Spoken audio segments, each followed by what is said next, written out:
So we are outside of the Ziegfeld Ballroom, just a little ways down. Things are quiet here right now. Mayor Adams actually addressed the members who showed up to this summit at about 10 o'clock this morning. Things are quiet now, but it was a different story last night. Take a look at this video. This is the group that was protesting here. This, as you mentioned, is just across the street from where UnitedHealthcare CEO Brian Thompson was killed. Local officials say this type of behavior over the last couple of weeks, the glorifying of Luigi Mangione, is wrong and troubling. Now, prosecutors announced yesterday that 26-year-old charges had been upgraded to first-degree murder as an act of terrorism. He's also charged with 2 counts of second-degree murder, among other things. Now, prosecutors say authorities found a handgun with a 3D printed receiver, a homemade silencer, 2 magazines, and live cartridges when he was arrested last Monday. Sources tell ABC News Mangione is expected to waive extradition when he appears in court in Pennsylvania on Thursday. NYPD Commissioner Jessica Tisch, DA Alvin Bragg, praised the work authorities did to track down and arrest Mangione and says no one should be hailing him as a hero. This was a killing that was intended to evoke terror. This was a frightening, well-planned, targeted murder that was intended to cause shock and attention and intimidation. We have seen a shocking and appalling celebration of cold-blooded murder. Social media has erupted with praise for this cowardly attack. There is no heroism in what Mangione did. Now, if Mangione does indeed waive his extradition tomorrow, then he could be headed straight to a court in Lower Manhattan. Now, Governor Hochul has said if Mangione does not waive his right to extradition, she is prepared to request a governor's warrant to ensure that he is held and tried in the state of New York. Live in Midtown, Janice Hu, Channel 7 Eyewitness News. We want to bring in ABC News senior investigative correspondent Aaron Kotarski. You've been following this from the very beginning. A lot of things have happened already. What exactly can we expect to happen tomorrow morning when the accused killer heads to court? Luigi Mangione has right now 2 hearings scheduled early in the morning in Pennsylvania. One to deal with the local charges in Pennsylvania he faces over the gun and the fake ID that police said they took off of him. But then he has what's supposed to be an extradition hearing. Michelle, I think he waives that. His lawyer says she's pretty certain he's going to waive extradition, and he could be back here in New York sometime tomorrow and in a courtroom as early as tomorrow afternoon. Now, this case has really gained international attention since the very beginning for a lot of different aspects. What do you make of the attention it's getting, so much so that we're going to talk about this hour special that's coming up? But what do you make of just all the interest in what's been happening? Well, first, a morning rush hour, cold-blooded assassination-style killing on the streets of Midtown is weird. Which is what the DA alluded to in these charges. And that's reflected in this enhanced charge that says that he did this because he wanted to further terrorism. And you heard Manhattan DA Alvin Bragg explain this was highly choreographed, calculated, premeditated, and meant to intimidate. And that's where the charge tips into this terrorism type offense, because it, as prosecutors see it, had a political motivation. Maybe they were looking at his writings where he called healthcare companies parasitic. Maybe they looked at what sources have described to us as this deepening fixation over months on UnitedHealthcare in particular, and then where he seemed to take it upon himself to confront what he considered to be corporate greed in America. And all that has touched a nerve. As you said, look what happened to these protests. Yes.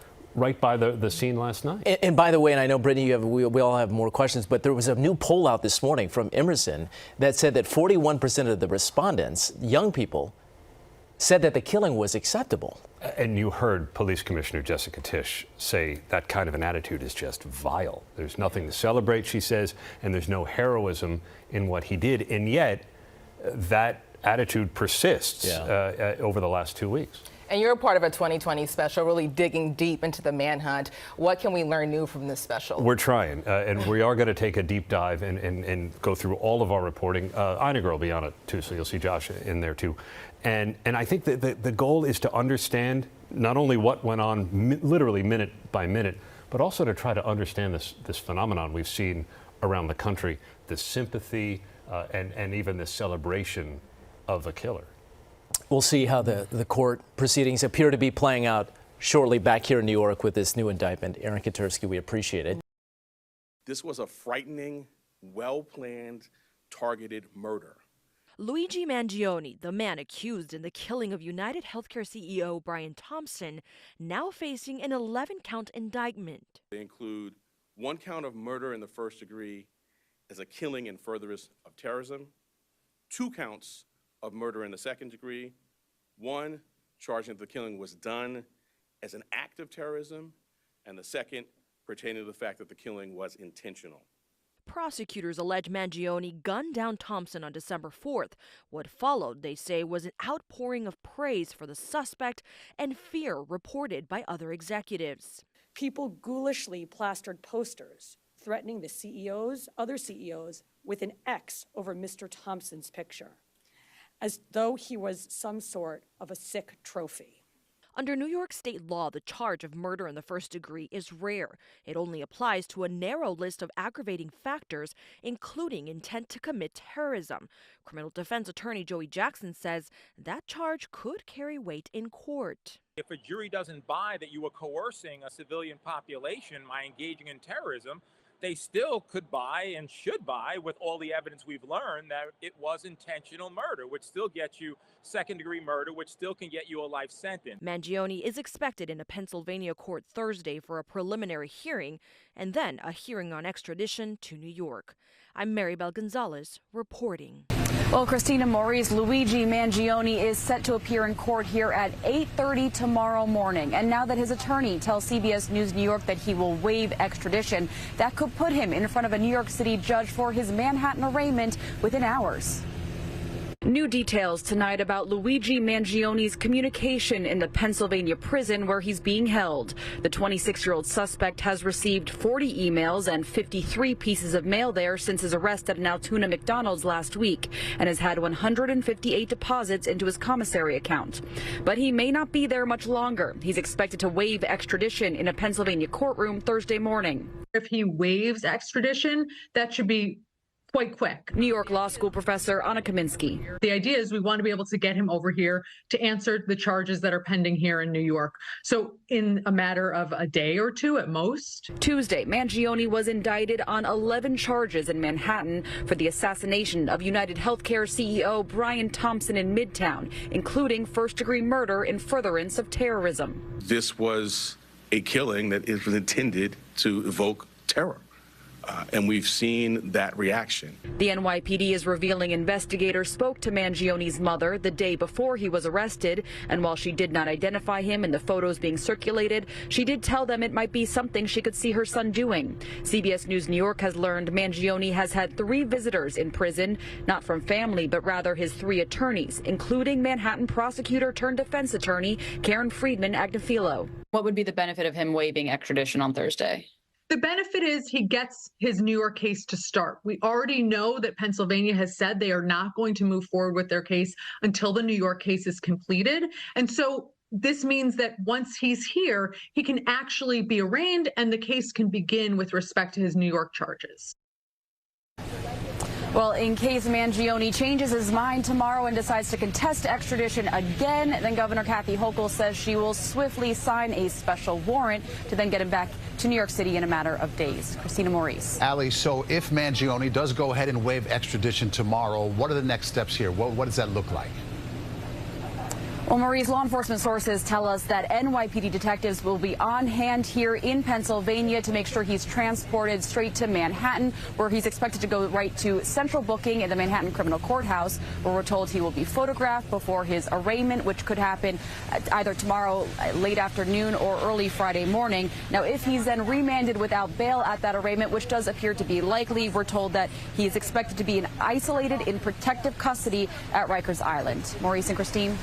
As Luigi Mangione spends perhaps his final hours in a Pennsylvania prison, remarks from the New York Police Department have swung the spotlight back to Mangione's family. Part of that vetting process was that they reached out to Mangione's mother in San Francisco very late on the 7th.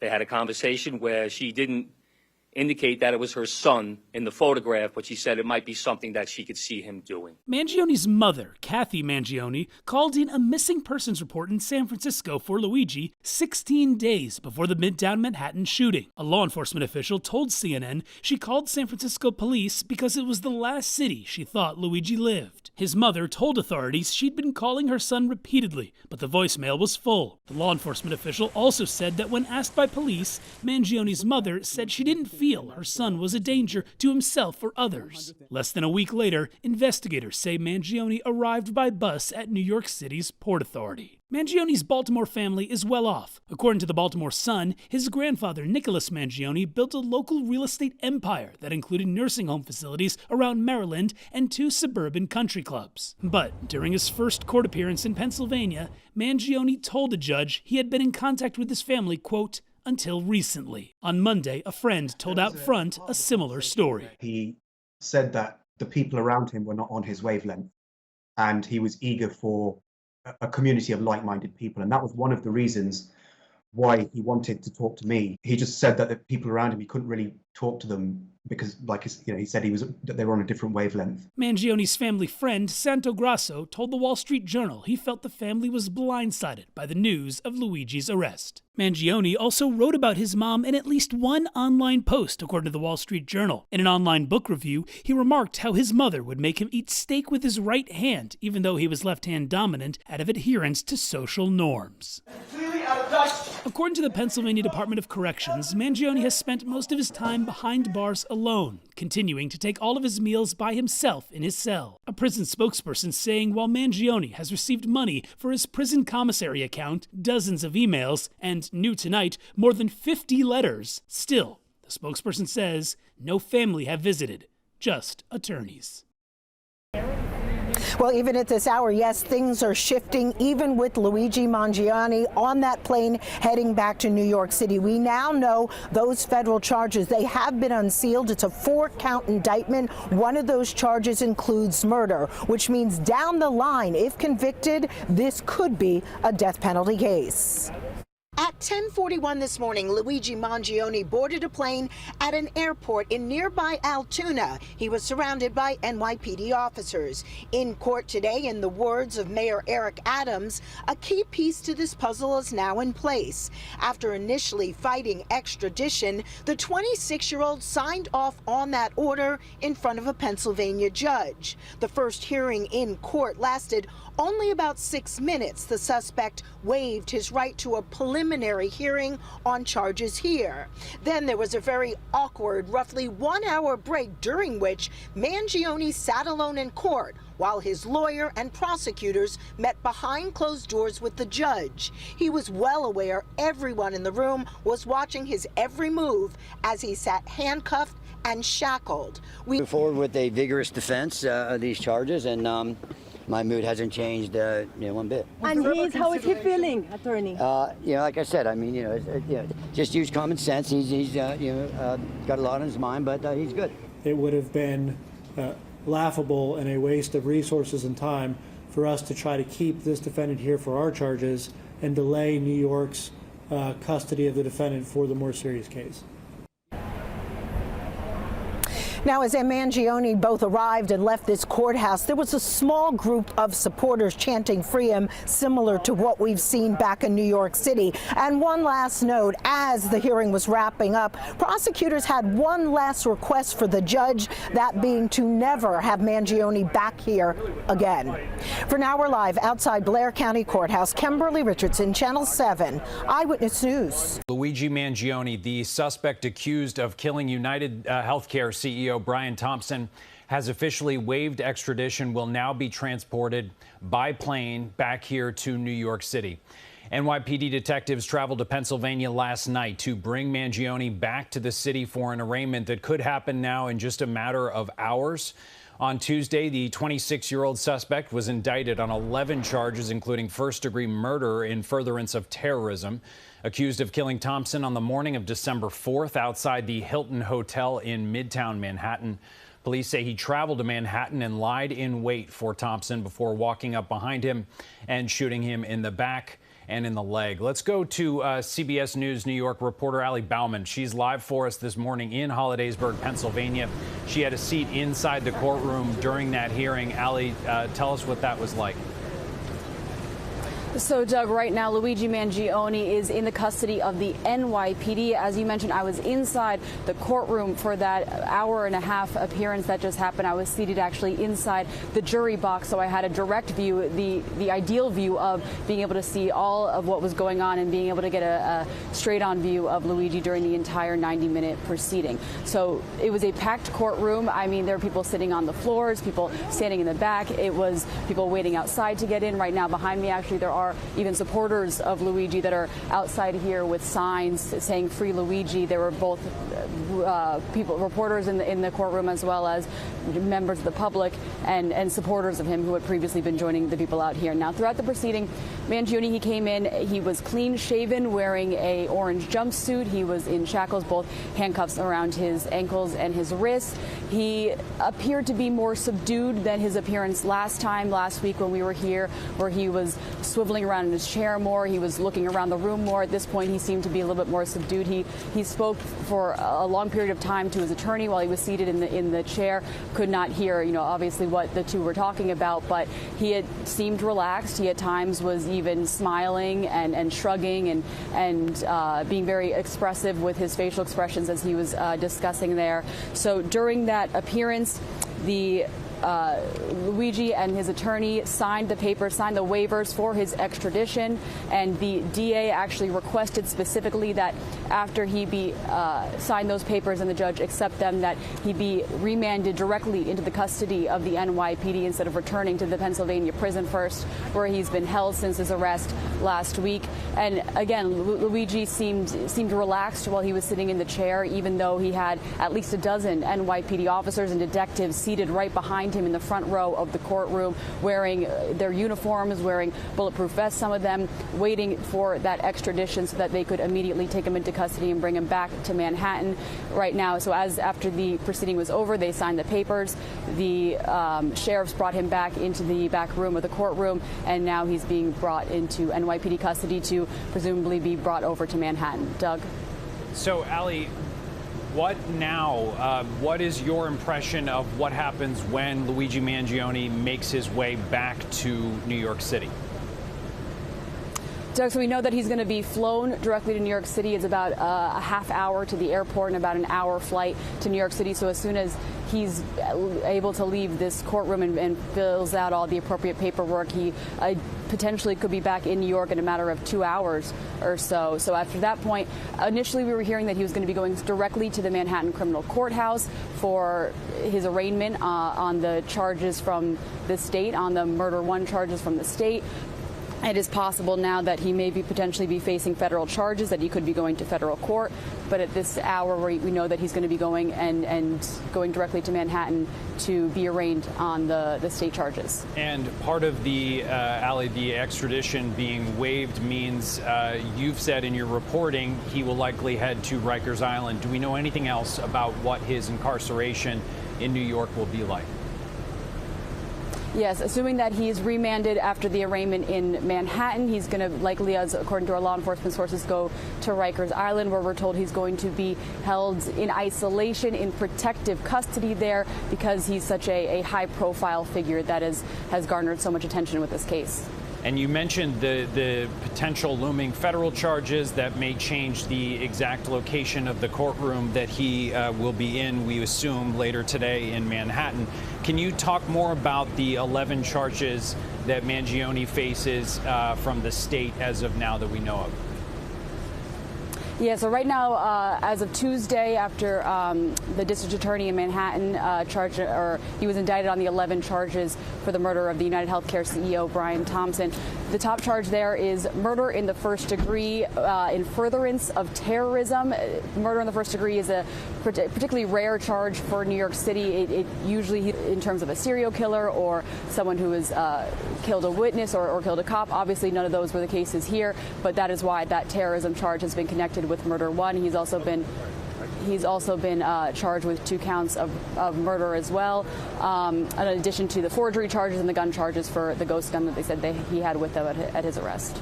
Ali Bauman, thank you so much joining us from outside the courthouse there in Pennsylvania. You've been seeing on your screen a live shot of we missed the moment that we could have seen Luigi Mangione's face as he got into await his arrival. We'll bring you obviously coverage throughout the day once he gets here and we learn more about the court proceedings that follow. I do want to sort of unpack this latest development a little bit further. We have trial attorney Rich Schoenstein joining us to unpack the legal side of this. So thank you so much, Rich, for joining us. Can you walk us through what these next couple hours will look like, particularly when Mangione gets to Manhattan, assuming it's the criminal courthouse, could be the federal court? Just take us through what to expect in those hours ahead. Sure. Well, my expectation is in the first instance, he's going to go to the Manhattan criminal court to face the state charges. He's already been indicted by a grand jury, so those charges are pending. He can be arraigned. He'll go into court. He'll formally be charged. He can enter a plea. And at some point, there'll be some discussion. I'm sure he will ask for bail, which I expect will be denied, but there will be some discussion about that. There's been discussion that federal charges are going to be brought, but as far as I know, those haven't been brought yet. So I don't expect to see him in the federal courthouse right away. We heard from Mangione's attorney this morning, and I want to read part of what she said. Quote, the federal government's reported decision to pile on top of an already overcharged first-degree murder and state terror case is highly unusual, raises serious constitutional and statutory double jeopardy concerns. We are ready to fight these charges in whatever court they are brought. What's your analysis of the charges? Do they seem fair to you? Yeah, well, she's a great lawyer and a very experienced prosecutor. And I can assure you, when she was serving as a prosecutor, she wouldn't have thought this was overcharging. I mean, this is somebody who killed a man in the back to make a statement. So he's charged with murder in the first degree, which I think is the appropriate charge. I agree with your reporter. It's there. The terrorism part is there because it's a necessary component to get to first-degree murder. Intentional killing in New York is only second-degree murder, and the difference is you can't get life imprisonment without parole unless you get convicted of first-degree murder. So they had to add the terrorism aggravating factor to ratchet it up to first degree so they can try to get life imprisonment without parole. So I think that's such a valuable explanation in terms of how they got the charge of the sort of evoking terror in the first-degree murder charge. But if you're a prosecutor, how are you able to prove that, as the DA Alvin Bragg said, that the killing was, quote, intended to evoke terror? Well, I think the theory is that this defendant wanted to send a message with this killing. He had no personal connection that we know about to Brian Thompson. He didn't have an individual gripe with him. This killing was designed to make a statement about the healthcare industry. And you can have whatever opinion you want to have about the healthcare industry, but shooting a guy in the back on the street to make a statement, that's not the way we make statements in this country. And it is to send a message. It is arguably to invoke fear in people who work in that industry and maybe even to persuade them, I don't know, to change what they're doing. And I think that's the kind of argument that's going to be made to support the terrorism charge. And Rich, you mentioned earlier that Mangione's returning to New York City to these grand jury in criminal court. And you also mentioned really the idea that he will and his legal team will ask for bail. You said you expect that to be denied. Take us through in these 11 counts what you expect the court proceedings to look like, not just later this afternoon, but going forward. Well, the counts are, so there's the first-degree murder charge that we were just talking about. He also has 2 counts against him of second-degree murder, so that if you can't prove the terrorism component, denied, I assume, and then we will enter the period of, preparation for a trial eventually, where the prosecution is going to continue its investigation, assemble its evidence. It has a duty to disclose that evidence to the defense, which will also be carrying on its investigation. There could be interim motions in the court going about the charges and this and that, but mostly I think it's going to be mostly behind the scenes. Can you help explain, because I was listening, you said presume the not guilty plea once he's back in New York City, and the attorney in Pennsylvania said he would plead not guilty in the case in New York, Pennsylvania, wherever. Can you explain to someone who's not super familiar with law how somebody with the mounting evidence, the investigation that led to his arrest, would plead not guilty in these charges? So everybody who is brought up on charges in this country, it's one of the great things about our legal system, has a right to have a trial. And the prosecution is required to prove guilt beyond a reasonable doubt, to prove that to a jury and to get a unanimous jury to return a conviction. And we see lots of cases where the evidence looks pretty overwhelming, but the defendant takes advantage of those constitutional rights and requires the prosecution to do its job, to prove all of that stuff. And that's every defendant's right, and that's what every defense lawyer should be doing. That's how the system works, by having the defense challenge that. By the way, one thing we didn't discuss yet, at some point there may be plea discussions between this defendant and the prosecutor. I mean, one possibility is that they will discuss some sort of plea where he would accept guilt on some of the charges in exchange for perhaps for not having to spend his whole life in jail. That is interesting to hear, because you're right, we have not discussed that yet. And one of the things that one of the reasons judges work so hard to keep public opinion out of courtrooms is because of all the coverage of this. The public now associates Luigi Mangione with the murder of Brian Thompson. However, like every American who goes to trial, he is innocent until proven guilty. Can you take us through just the basics in terms of the evidence? We mentioned the not guilty plea. How damning is the evidence, or how difficult a job will it be for the defense to try and get some sort of wiggle room in the reasonable doubt category? Well, I haven't been able to see the evidence, and I'm going to temper this a little bit, because I too want to see the evidence at trial. I think that's important to see it's presented. My understanding is that he was located in Pennsylvania by authorities with evidence on his person that connects him to the crime. I think a gun, I think some papers that connects him to the crime. I believe there's going to be testimony identifying him as having been in New York, as having stayed at that hostel that was mentioned on the Upper West Side in the days at issue here. I don't think the video evidence at the scene is good enough to prove conclusively it was him. I'm not sure if there's any video evidence of a person escaping on a bicycle that's good enough to prove it was him. So it's going to be largely a circumstantial case. I understand also there's evidence about things he's written or maybe posted on social media about his views on the healthcare industry that would sort of substantiate a motive. Remember, typically you don't have to prove a motive to prove a murder case, but if you're going to argue the guy's a terrorist, then you sort of do have to prove a motive. Interesting. So you're saying that the addition of the terrorism part of the murder one charge may actually give the prosecution more work to do in terms of the analyzing the evidence to prove the exact wording of that murder one charge.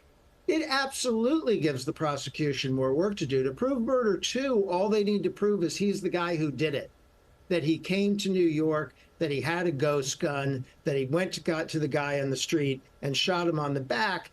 And no one needs to know why he did that to prove murder two. That is obviously an intentional killing if it happened that way, so it would suffice for the requirements of a murder two charge. But the murder one charge says act of terrorism.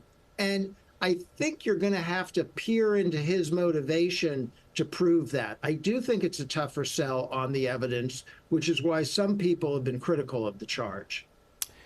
Trial attorney Rich Schoenstein, can't thank you enough. This has been a really interesting conversation and very helpful for myself, and I'm sure our viewers as well. Rich, thank you very much. Appreciate your time. My pleasure.